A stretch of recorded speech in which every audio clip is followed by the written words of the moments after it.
కుంభమేళ 12 సంవత్సరాలకు ఒకసారి జరుగుతుంది. సరే పుష్కరాలు కూడా ఒక్కొక్క అవును. నదికి పుష్కరాలు. అవన్నీ నీకు ఈ కుంభమేళ పర్టికులర్గా ఒక 4 ప్లేసెస్లోనే జరుగుద్ది. కానీ ఈ ఈ పుష్కరాలు 12 చోట్ల నదికి 12 చోట్ల 12 జరుగుతాయి. చోట్ల, 12 నదులకి 12 ఉమ్. చోట్ల జరుగుతాయి. ఎందుకు జరుగుతున్నాయి? ఏం దీనివల్ల ప్రయోజనం ఏమిటి? అందరూ వెయ్యి నీళ్లలో మునిగి టక్కన వచ్చేస్తే అయిపోతుందా? పోతాయి. అయిపోతుందా? పాపాలు పోతాయా? పాపాలు పోవడం అనేది అటు పక్కన పెడదాం. ఏమన్నా దీనివల్ల ప్రయోజనం ఉందా అని ఆలోచిస్తే, ఇంతకుముందు కమ్యూనికేషన్ లేని రోజుల్లో మీరు తెలుసుకున్నటువంటి విషయాల్ని జనాలకి తెలియజేయడం లేదా దాని మీద డిబేట్స్ చేయడం ఉమ్. ఎలా జరుగుతుంది? ఓకే. ఇప్పుడు నువ్వు ఒక విషయం తెలుసుకున్నావమ్మా, నీకు కమ్యూనికేషన్ లేదు, ఏది? ట్రాన్స్పోర్టేషన్ లేదు, ఉమ్. సో ఫోన్ లేదు. ఫోన్ లేదు, ఏం లేవు. ఉమ్. ఇవన్నీ మరి జనాలకు ఎట్లా తెలియాలా? అవునా కదా? సో జనాలకు ఎట్లా తెలియాలా అంటే అందరూ ఈ నదీ తీరాల్లో సమావేశం అయ్యేవాళ్ళు. అందరూ ఎవరు ఋషులు కానివ్వండి, మునులు కానివ్వండి. ఉమ్. ఇప్పుడు మనము యాక్చువల్గా అందరినీ ఒక ఘాటను కట్టేస్తాం. ఉమ్. ఋషులు, మునులు, యతి, సాధువులు, ఇట్లా అవును. సన్యాసులు సన్యాసులు, సాధువులు, యోగులు. ఉమ్. కానీ ప్రతి పదానికి ఒక ప్రత్యేకమైన అర్థం ఉంది. మునులు, మునులు అంటే మౌనమును ఎక్కువగా పాటించేవాళ్ళు. ఉమ్. ముని, ఉమ్. మౌని ఉమ్. లో నుంచి వచ్చింది. ఋషి ఉమ్. ఎక్కువ తపస్సు చేసేటటువంటి వాళ్ళు. ఉమ్.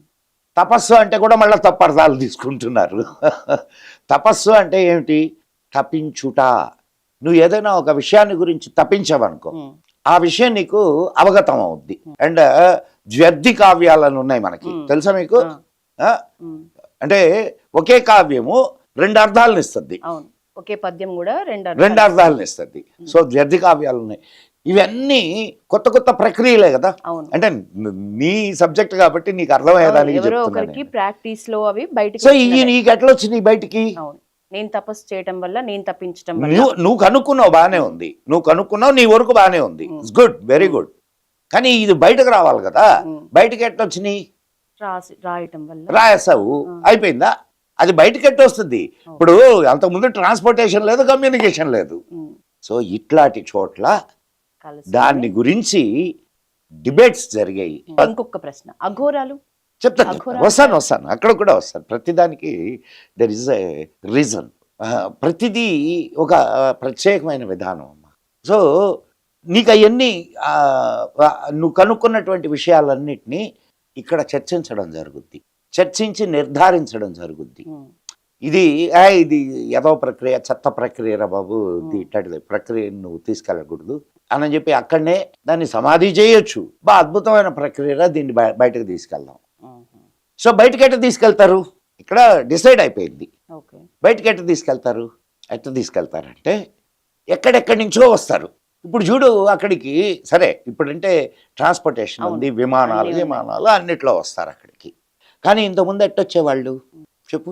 నడిచే రావాలి, నడుచుకుంటూనే. గుర్రాల మీద రావాలి. ఉమ్. కానీ ఎక్కడో చోట హాల్ట్ చేయాలి. అవును. అప్పుడు నీకు ఆతిథ్యం ఇచ్చేవాళ్ళు. ఉమ్. సో హాల్ట్ చేసిన చోట నువ్వు ఈ విషయాన్ని చెప్తావు. సో అట్లా ఆ విషయాన్ని నీకు ఆతిథ్యం ఇచ్చిన వ్యక్తి తెలుసుకున్నాడు. ఉమ్. తెలుసుకున్న వెంటనే అందులో ఇంకొకటి ఏమవుతుంది? ఇప్పుడు ఒక ఊరుంది, ఒక సాధువో పండితుడో ఆ ఊరు మీదుగా పోతున్నాడు. అక్కడ రాత్రికి ఆగాల. ఎవరింట్లో ఆగుతాడు? ఉమ్. పండితుడి ఇంట్లోనో, లేకపోతే అవును. ఒక ఆధ్యాత్మిక ఇది ఉన్నటువంటి వాడి ఇంట్లోనే కదా ఆగుతాడు. అవును. సో వాడికి ఈ విషయాన్ని ట్రాన్స్ఫర్ అయింది. ఉమ్. సో ఆ విషయం వాడికి ట్రాన్స్ఫర్ అయితే ఏమవుతుంది? ఆ ఊరికి ట్రాన్స్ఫర్ అవుతుంది.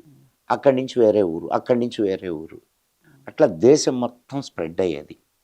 ఒక్క సైంటిఫిక్ విషయాలే కాకుండా, సాహిత్యపు ప్రక్రియలే కాకుండా, ఆధ్యాత్మిక విషయాలు కూడా.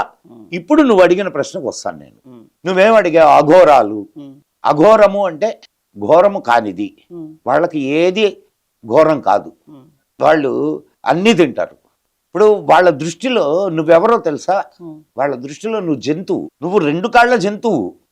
కారణం ఏమిటి? నీకు జ్ఞానము లేదు.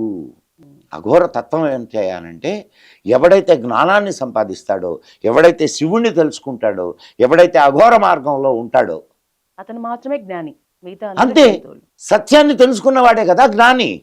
సత్యాన్ని తెలుసుకోని వాడు అజ్ఞానమే కదా.